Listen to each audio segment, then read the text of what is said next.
प्यारे बच्चों, कैसे हो आप सब। आई होप आप अच्छे से होंगे और अपनी बोर्ड की प्रिपरेशन कर रहे होंगे। बच्चों, मैं शाकिर सर एक बार फिर से आप सभी बच्चों का आपकी अपनी क्लास 12 की केमिस्ट्री के अंदर वेलकम करता हूँ। बच्चों, लास्ट क्लास में हम हेलो एल्केन की केमिकल प्रॉपर्टीज़ के बारे में स्टडी कर रहे थे और मैंने आपको बताया था हेलो एल्केन जनरली दो तरीके की प्रॉपर्टीज़ यानी दो तरीके की मैकेनिज्म शो करते हैं, SN1 और SN2। तो और न्यूक्लियो मैंने यहाँ पर आपको बताया था कि हेलो एल्केन की जनरली तीन तरह की रिएक्शन देते हैं। न्यूक्लियोफिलिक सब्स्टिट्यूशन इनकी मोस्ट इम्पोर्टेंट रिएक्शंस होती हैं, जो कि दो तरीके की होती है, SN1 और SN2। आज हम कुछ न्यूक्लियोफिलिक सब्स्टिट्यूशन रिएक्शन के एग्जाम्पल आपको देकर बताने वाले हैं कि किस तरीके से न्यूक्लियोफिलिक सब्स्टिट्यूशन रिएक्शन होती है और किस तरीके से प्रोडक्ट का फॉर्मेशन होता है। तो बात करते हैं nucleophilic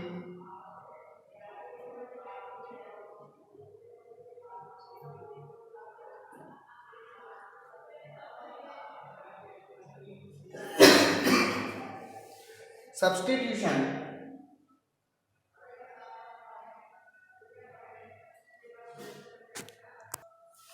of alkyl halide.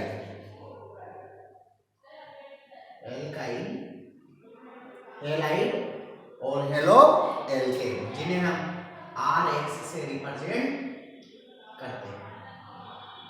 R की जगह हम कोई भी एल्काइल ग्रुप जोड़ सकते हैं, methyl, methyl propyl, isopropyl, isobutyl, isopentyl, कुछ भी हम जोड़ सकते हैं। अब यहाँ जनरली अगर हम RH पर न्यूक्लियोफाइल का एडिशन कराते हैं तो जनरली हमने यहाँ देखा था कि न्यूक्लियोफाइल जो है वो यहाँ एल्काइल ग्रुप पर अटैक करता है और यहाँ हेलोजन क्या है, एक लीविंग ग्रुप है। तो ये लीविंग ग्रुप है, हट जाता है और इसकी जगह जब लीविंग ग्रुप हट जाता है तो R के थ्रू जो है NU जुड़ यानी प्रोडक्ट बन जाता है और X एक हेलोजन ग्रुप होने की वजह से यहाँ से एक लीविंग ग्रुप होने की वजह से लीविंग ग्रुप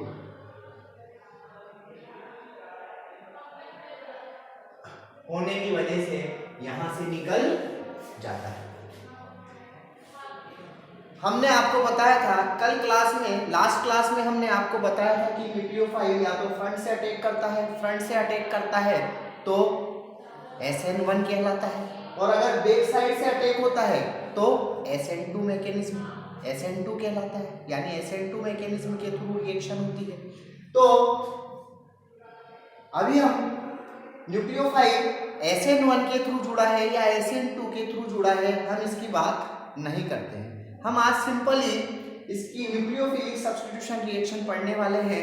अभी हम इस बात को भूल जाते हैं कि इट इज SN1 टाइप और SN2 टाइप। जैसे कि हम मान लो किसी एल्काइल हैलाइड की रिएक्शन कराते हैं विद NaOH या हम KOH लेते हैं, तो एल्काइल हैलाइड की जब हम NaOH या KOH के साथ रिएक्शन कराते हैं तो एक्चुअल में यहाँ NaOH जो न्यूक्लियोफाइल मैंने बताया था न्यूक्लियोफिलिक सब्स्टिट्यूशन में, जब मैंने इसकी मैकेनिज्म आपको बताई थी तो मैंने बताया था कि ये तीन स्टेप में होती है। पहले सबसे पहले हम न्यूक्लियोफाइल जनरेट होता है, फिर न्यूक्लियोफाइल जो है वो एल्काइल ग्रुप पर या एराइल ग्रुप पर अटैक करता है और उसके बाद प्रोडक्ट का फॉर्मेशन होता है। तो यहाँ न्यूक्लियोफाइल क्या बनने वाला है, तो Na और OH के बीच में हम जानते हैं NaOH माइनस न्यूक्लियोफाइल जनरेट होने वाला है और ये OH माइनस न्यूक्लियोफाइल होने की वजह से इस लीविंग ग्रुप को अपनी जगह से हटा देता है। तो लीविंग ग्रुप हट जाता है और एल्कोहल का फॉर्मेशन X यानी NaX बन जाता है। तो यहाँ पर जो प्रोडक्ट बनता है दैट इज एल्कोहल। ऐसे ही अगर हम इसका एल्काइल हैलाइड का रिएक्शन वाटर के साथ कराते हैं, तो वाटर का अगर हम एल्काइल हैलाइड के साथ रिएक्शन कराते हैं, इसका मतलब हमें देखना पड़ेगा कि वाटर क्या एल्काइल कौन सा न्यूक्लियोफाइल जनरेट करता है। तो H और OH वाटर को लिख सकते हैं, तो यहाँ H प्लस बनता है, OH माइनस बनता है, या Na प्लस OH माइनस बनता है। तो इसको हम तोड़ देते हैं, तो न्यूक्लियोफाइल यहाँ भी OH माइनस आयन जो है वो न्यूक्लियोफाइल होता है। न्यूक्लियोफाइल वो होते हैं जो इलेक्ट्रॉन रिच स्पीशीज होती है, और इलेक्ट्रॉन रिच स्पीशीज या H प्लस आयन तो हो नहीं सकती, यहाँ OH minus ion electron rich species है। इसका मतलब यहाँ पर ये इलेक्ट्रोफाइल की तरह न्यूक्लियोफाइल की तरह बिहेव करता है। और ये न्यूक्लियोफाइल कहाँ अटैक करता है? लीविंग ग्रुप पर। तो लीविंग ग्रुप को वहां से हटा देता है और बदले में एल्कोहल, और यहाँ बनता है सब प्रोडक्ट के फॉर्म में HX का फॉर्मेशन हो जाता है। यहाँ भी जो प्रोडक्ट बनता है दैट इज एल्कोहल। चलो इसकी हम थर्ड रिएक्शन देखते हैं। हम सोडियम एल्कोक्साइड के साथ इसके रिएक्शन कराते हैं, NaOR। This is sodium alkoxide. Sodium alkoxide के साथ जब हम एल्किल हैलाइड को रिएक्ट कराते हैं, R की जगह आप कुछ भी ले सकते हैं, कोई भी एल्काइल ग्रुप मैंने आपको बताया ले सकते हैं। तो यहाँ पर जब हम NaOR के साथ इसका ट्रीटमेंट कराते हैं, तो हम क्या देखते हैं कि यहाँ पर सबसे पहले न्यूक्लियोफाइल जनरेट होता है OR माइनस Na+। तो यहाँ पर OR माइनस जनरेट होने की वजह से X एक लीविंग ग्रुप है, X हट जाता है, ROR का फॉर्मेशन हो जाता है, प्लस NaX सब प्रोडक्ट बन जाता है। तो यहाँ पर जो प्रोडक्ट बनेगा वो बनता है ईथर, यानी यहाँ पर मेन प्रोडक्ट की फॉर्म में ईथर का फॉर्मेशन हमें देखने को मिलता है। अगर हम रिएक्शन विद अमोनिया करें, विद अमोनिया,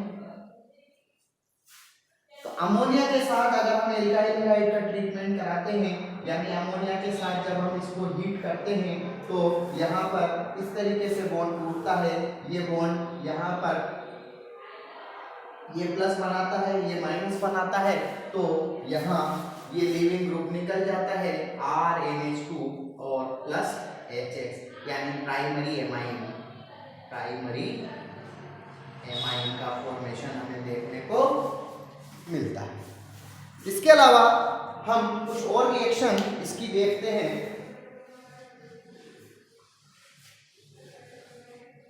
आप अब कॉपी और पेन साथ में रखें, साथ में लिखते चलेंगे, नोट्स बराबर बनाते हुए चलेंगे, ताकि एक बार जब हम कॉपी के अंदर बच्चों लिख लेते हैं ना, तो हमारे कॉन्सेप्ट ज़्यादा अच्छे से क्लियर हो पाते हैं। अभी तो हमारे कॉन्सेप्ट क्लियर हो जाते हैं, लेकिन बाद में फिर हमें काफ़ी प्रॉब्लम आती है कि सर ने उस वक्त क्या पढ़ाया था।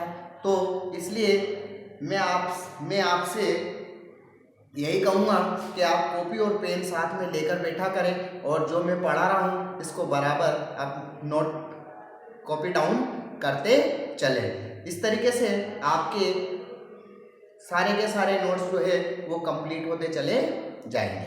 चलो हम रिएक्शन विद, यहाँ पर बात करते हैं KCl with KCl। Potassium cyanide के साथ जब हम एल्काइल हैलाइड का रिएक्शन कराते हैं तो क्या बनता है, इसके बारे में हम बात करते हैं। तो यहाँ पर पोटेशियम साइनाइड के साथ जब हम रिएक्शन कराते हैं एल्काइल हैलाइड का, तो देखो यहाँ पर ये Cl माइनस और ये पोटेशियम प्लस। पोटेशियम साइनाइड क्या है, एक आयनिक कंपाउंड होता है, और आयनिक कंपाउंड होने की वजह से K प्लस बनाता है, Cl माइनस बनाता है, कि आयन से मिलकर बना है। तो यहाँ Cl माइनस क्या है, एक न्यूक्लियोफाइल है। तो न्यूक्लियोफाइल कहाँ अटैक करता है, एल्काइल या एराइल ग्रुप पर, और लीविंग ग्रुप को यहाँ से हटाता है। X किसके साथ हटेगा, KX के साथ। तो यहाँ पर यहाँ Cl तो यहाँ पर एल्किल साइनाइड का फॉर्मेशन हमें देखने को मिलता है, जिसे हम एल्काइल नाइट्राइल भी बोलते हैं। इसे हम एल्काइल नाइट्राइल या एल्काइल साइनाइड बोलते हैं, क्योंकि नाइट्राइल IUPAC में जब हम इसकी नेमिंग करते हैं तो इसका प्रीफिक्स जो है हम नाइट्राइल लगाते हैं। इसके बाद जब हम यही रिएक्शन सपोज करो AgCN के साथ कराते हैं विद AgCN, जब हम यही रिएक्शन AgCN के साथ कराते हैं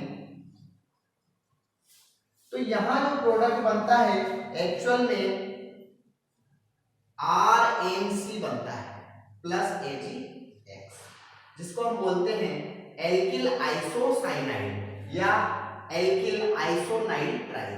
एल्किल आइसोनाइट्राइल साइनाइड, और ये कहलाता है आइसोसाइनाइड।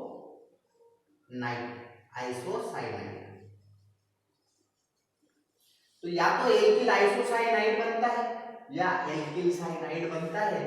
तो सर ऐसा क्यों, यहाँ एल्किल साइनाइड क्यों नहीं बनता है? आपके CBSE बोर्ड के अंदर ये क्वेश्चन जो है पूछा गया है।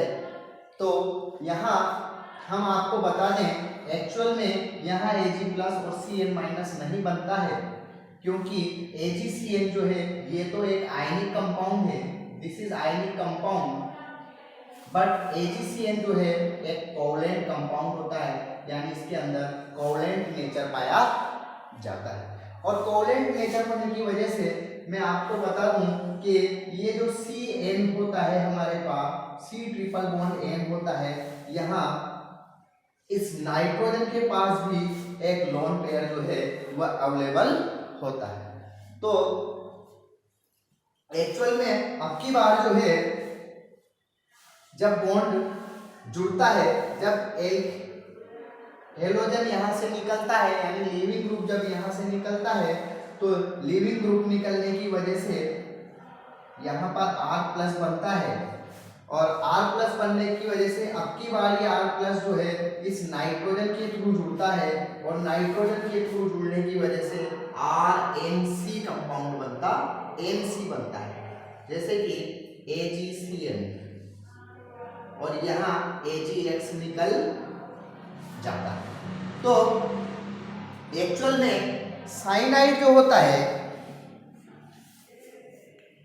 यहाँ ये एक एम्बिडेंट न्यूक्लियोफाइल होता है।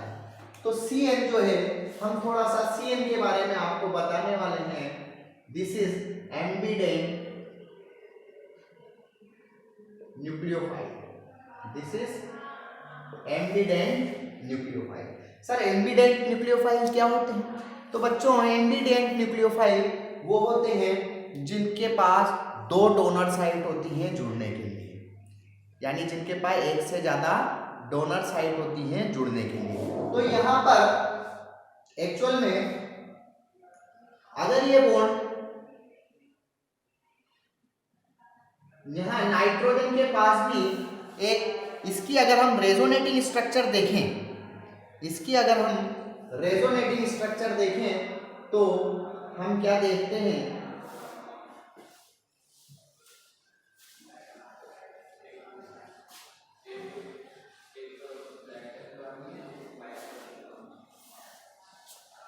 cyanide is a ambident, cyanide is a ambident nucleophile, और एम्बिडेंट न्यूक्लियोफाइल वो होती है जिनमें हम कह सकते हैं हाइब्रिड ऑफ 2 कंट्रीब्यूटिंग स्ट्रक्चर, यानी more than 2 donor site, ambident nucleophile ऐसे न्यूक्लियोफाइल होते हैं जिनके पास more than one donor side होती है। तो इसकी अगर हम रेजोनेटिंग स्ट्रक्चर देखते हैं तो दो तरीके की रेजोनेटिंग स्ट्रक्चर हमें साइनाइड की दिखाई देती है। या तो हमें रेजोनेटिंग स्ट्रक्चर इसकी इस तरीके से दिखाई देती है, दूसरी अगर हम इसकी रेजोनेटिंग स्ट्रक्चर बनाना चाहते हैं तो ये हमारे को इस तरीके से दिखाई देती है।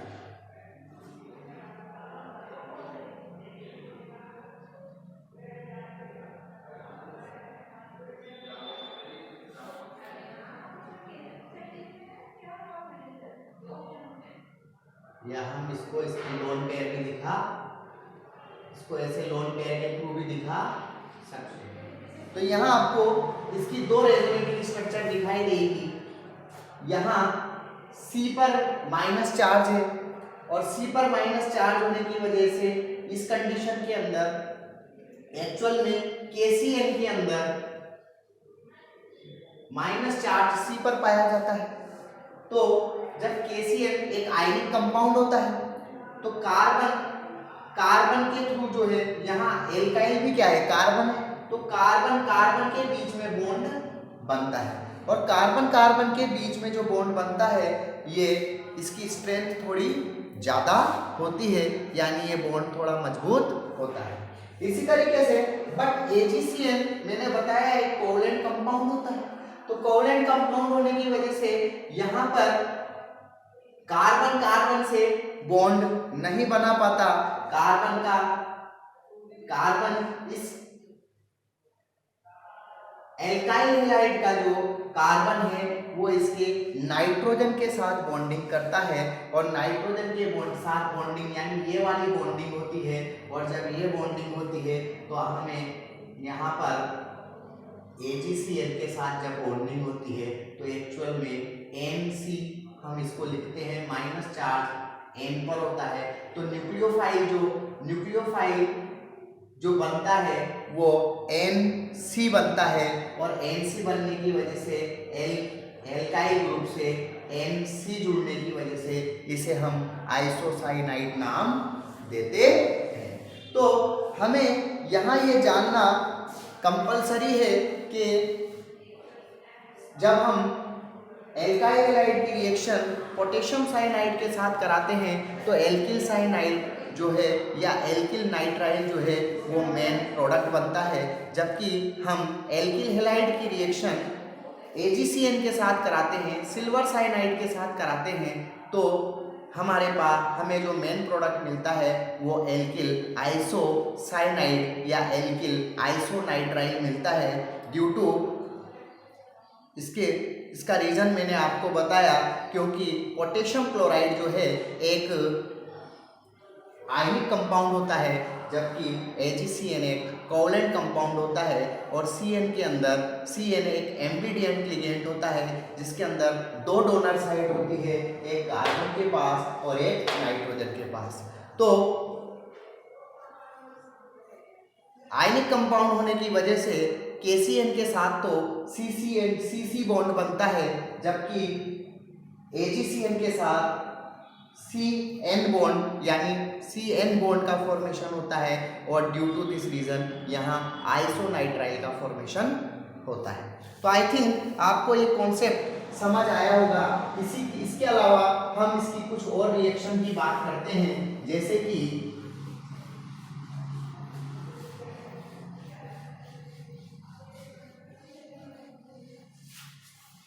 रिएक्शन कराते हैं हम KNO2 के साथ।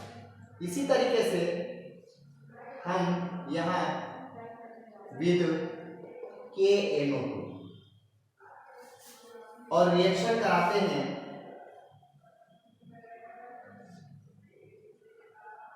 With AgNO2।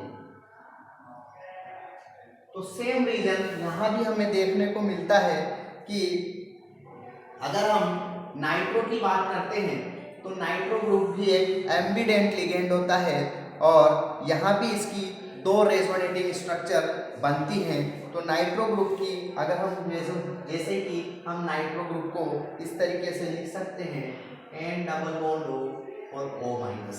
तो यहाँ एक डोनर साइड ऑक्सीजन माइनस है, जबकि इसकी अगर मैं दूसरी रेजोनेटिंग स्ट्रक्चर बनाता हूं तो यहाँ इसका रेजोनेटिंग स्ट्रक्चर नाइट्रोजन पर भी लोन पेयर अवेलेबल है, तो हम इसको इस तरीके से भी लिख सकते हैं। तो यहाँ नाइट्रो ग्रुप की भी दो रेजोनेटिंग स्ट्रक्चर होती है। तो यहाँ अगर हम सिल्वर नाइट्राइट लेते हैं तो दिस इज कोवलेंट कैरेक्टर, यानी दिस इज कोवलेंट कंपाउंड, और यहाँ पोटेशियम नाइट्रेट लेते हैं तो दिस इज आयनिक कंपाउंड। तो आयनिक कंपाउंड के केस के अंदर तो यहाँ ऑक्सीजन के साथ बॉन्डिंग होती है, तो जैसे RH की बॉन्डिंग जब हम यहाँ हमारे पास है KON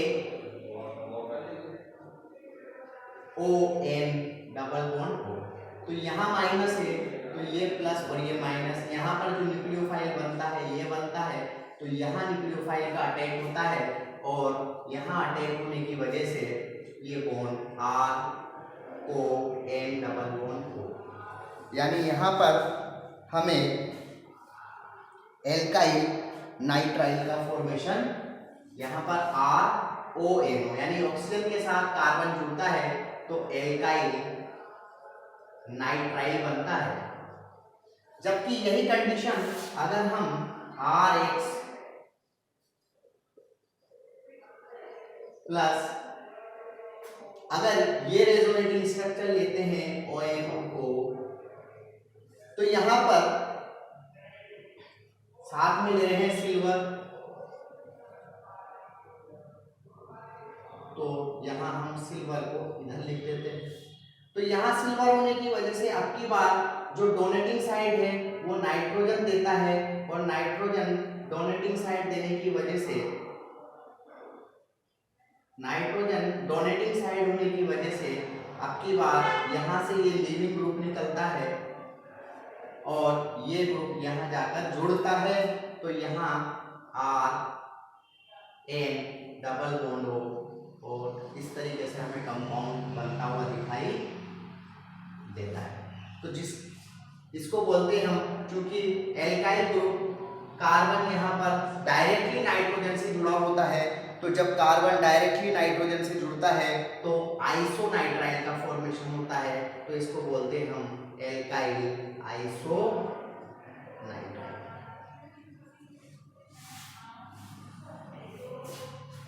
तो हमें इस चीज को समझना है कि कब नाइट्राइल बनेगा और कब आइसोनाइट्राइल बनेगा, इसका हमें पता होना चाहिए। अगर हमारे पास एल्काइल हैलाइड से हम जिस कंपाउंड को रिएक्ट करा रहे हैं, अगर उसके अंदर आयनिक कैरेक्टर है तो नाइट्राइल का फॉर्मेशन होगा, और अगर उसके अंदर आयनिक कैरेक्टर नहीं होकर कोवलेंट कैरेक्टर है तो फिर वो आइसोनाइट्राइल का फॉर्मेशन करेगा।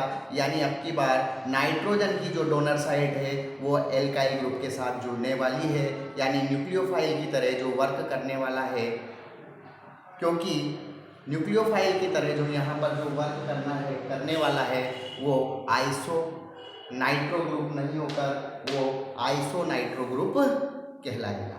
तो आई थिंक आपको मेरा ये वीडियो अच्छा लगा होगा। इसी के साथ मैं आज अपने इस वीडियो को यहीं समाप्त करता हूँ। मिलते हैं हम नेक्स्ट क्लास में physical properties of halo alkane.